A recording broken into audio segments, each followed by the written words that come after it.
Qin Yichen sama sekali tidak memperhatikan Athena berlari melewatinya, hanya melirik gadis kecil itu dan membuang muka. Di dinding tidak jauh, Qin Yichen melihat potretnya dan meraba-raba dagunya.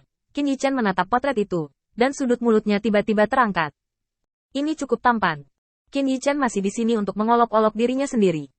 Saat berikutnya, banyak orang percaya dari kuil Zeus tiba-tiba muncul, dan mereka mengepung Qin Yichen di tengah. Pria yang memimpin menatap Qin Yichen dengan wajah serius.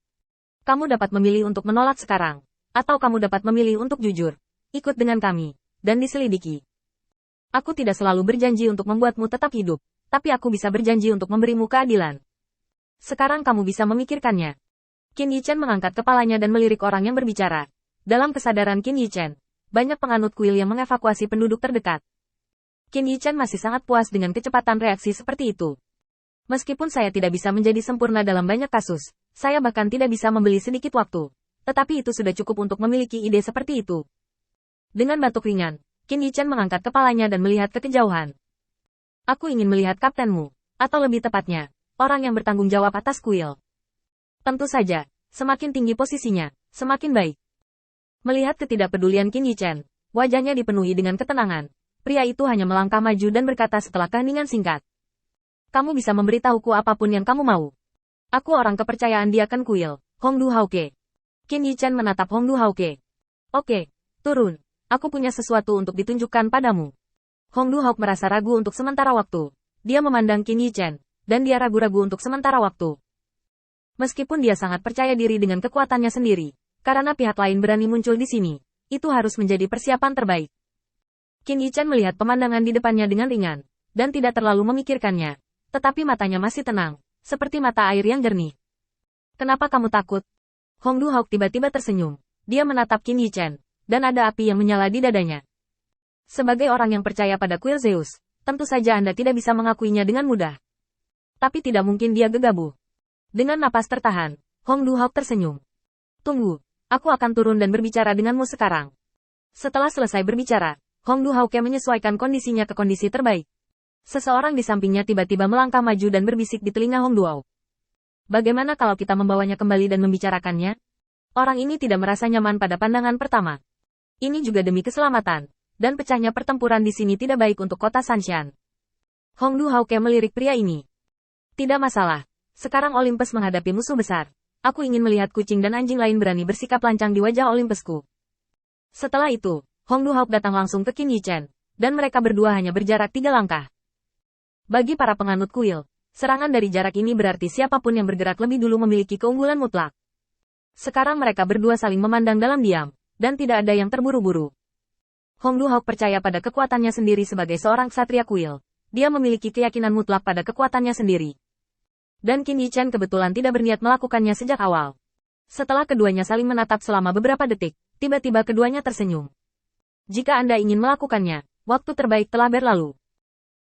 Qin Yichen memandang Hongdu Hauke dengan acuh tak acuh, dan melemparkan liontin giok kepadanya. Perhatikan baik-baik. Siapa yang bisa dipercaya dan siapa yang tidak. Saya pikir Anda harus tahu di dalam hati Anda. Hongdu Hauk menundukkan kepalanya, melirik liontin batu giok di tangannya, dan hampir tidak menangkapnya. Sebagai orang yang percaya pada kuil Zeus, saya sangat akrab dengan hal-hal seperti token. Wilayah Olympus benar-benar terlalu besar, dan tidak mungkin bagi Zeus untuk muncul sepanjang waktu. Terutama orang-orang percaya yang mengiring di masa lalu. Pasti ada sesuatu seperti token. Dan token yang baru saja diserahkan Qin Yichen ke Hongdu Hauk adalah level tertinggi di antara semua token. Hal ini cukup untuk membuktikan bahwa identitas Qin Yichen bebas dari rasa khawatir. Katakan sekarang, apa yang terjadi terakhir kali? Qin Yichen melirik orang lain. Jika dia memarahiku, aku akan membunuhnya. Sesederhana itu. Hongdu Hauke tertegun sejenak. Matanya berputar. Dia memikirkan banyak hal dan melambai langsung. Ayo, bawa dia kembali. Orang ini tidak menghormati Olympus, dibunuh sesuka hati di kota Sanshan, dan dihukum sesuai dengan aturan kuil. Hongdu Hauk mengambil liontin giok di tangannya, melirik Qin Yichen, dan berbalik untuk pergi. Tindakan Qin Yichen memberinya terlalu banyak informasi. Dia menunjukkan identitasnya, tetapi mengakui kejahatannya, dan enggan mengatakan sepatah kata pun. Ini menunjukkan bahwa orang ini tidak lagi sepenuhnya mempercayai orang percaya di kota Sanshan. Dan Hongdu Hauk telah mendengar tentang hal-hal ini, tetapi dia selalu menganggapnya sebagai rumor. Sekarang Qin Yichen datang dengan token Zeus, identitasnya dapat dipercaya. Dengan kata lain, rumor itu sangat mungkin benar. Biarkan Crony mengantar orang ini kembali ke kuil. Hong Du Hauke telah memegang token dengan erat di tangannya, dan tidak berani melepaskannya untuk waktu yang lama. Sepanjang perjalanan kembali ke mansionnya, Hong Du Hauk mondar-mandir di mansion. Siapa yang bisa aku percaya sekarang? Siapa yang bisa menjamin bahwa dia tidak akan mengkhianati? Pikiran Hong Du Hauke sekarang kacau.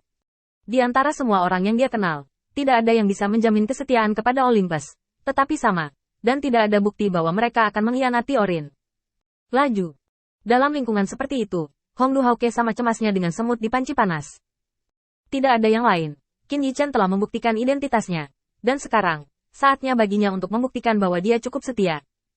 Orang-orang dari Olympus jelas tidak lebih buruk dari diri mereka sendiri. Meskipun mungkin sulit untuk meratakan kota pegunungan, sangat mudah untuk melarikan diri. Dia sedang menunggu dirinya sendiri untuk membuktikan kesetiaannya. Pada saat ini, seseorang tiba-tiba masuk dari luar halaman. Hauk, kudengar kau menangkap pembunuhnya? Hong Du Hauk mendengar suara yang dikenalnya dan bergegas kembali. Kembalilah ke Kapten Rin. Orang ini memang tertangkap, tapi kurasa tidak sesederhana itu. Hong Du Hauke sedang berbicara, ketika dia tiba-tiba berdiri. Tangan yang baru saja dia angkat diletakkan lagi, dan orang percaya itu diam-diam dimasukkan ke dalam cincin penyimpanan. Jika rumor itu benar, ada anggota pasukan lain di bidang menelan bintang, yang ingin merugikan Olympus. Setidaknya sudah 1000 tahun sejak rumor ini muncul hingga saat ini. Selama jangka waktu yang lama ini, Hong Du Huo tidak bisa mempercayai siapapun. Satu-satunya yang bisa dia percayai adalah Qin Yichen dan dirinya sendiri. Bukan apa-apa, orang itu sebenarnya menyerahkan diri. Saya pikir dia harus tahu bahwa hukuman membunuh orang yang berlatih kultivasi tidak berat. Hanya saja informasi yang dia dapatkan mencurigakan.